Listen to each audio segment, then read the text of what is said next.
বরেন্দ্র বহুমুখী উন্নয়ন কর্তৃপক্ষের নিয়া খাল খনন প্রকল্পটি শেষ হলে খরা মৌসুমে এলাকার 50টি গ্রাম সেচ সুবিধার আওতায় আসবে।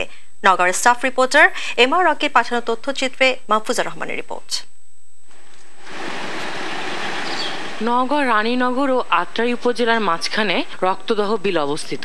এই বিলে পানি আসে নওগাঁ, বগুড়া ও জয়পুরহাট জেলার 22টি ক্যানেল দিয়ে। তবে পানি নিষ্কাশনের একমাত্র খালটি ভরাট হয়ে যাওয়ায় বর্ষাকালের আগে বিলের পানিতে তলিয়ে যায় আশপাশের ফসলি মাঠ। পরিস্থিতি উত্তরণে বৃষ্টি পানি সংরক্ষণ প্রকল্পের আওতায় খালটি পুনর্খনন শুরু করেছে বরেন্দ্র বহুমুখী উন্নয়ন কর্তৃপক্ষ। স্থানীয়রা মনে করেন খালটি খনন শেষ হলে একদিকে খরা মৌসুমে মিলবে সেচ সুবিধা, অন্যদিকে জলাবদ্ধতা থেকেও রেহাই পাবে আবাদি জমি। দুই সাইডে বাঁধ দিলে বন্যা বাড়বে না, জমির কোনো ক্ষতি হবে না, দেশে আবাদ হবে। এই খাল খুঁড়লে আমাদের সুবিধা হবে, মাছ চাষের সুবিধা হবে, চলাচলের সুবিধা হবে। 25 থেকে 30 মিটার টপের যে রাস্তাটা হচ্ছে এই রাস্তাটা কমপ্লিট হইলে অত্র এলাকার লোকজন অর্ধেক সময়ে নওগাঁর সাথে যোগাযোগ স্থাপন করতে পারবে। আগামী মাসে প্রকল্প কাজ শেষ হওয়ার কথা জানিয়েছেন কর্তৃপক্ষ।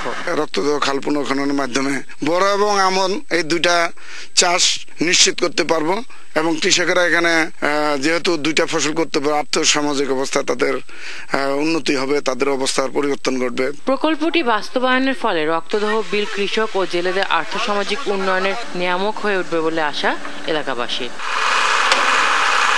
মাহফুজা রহমান, RTV।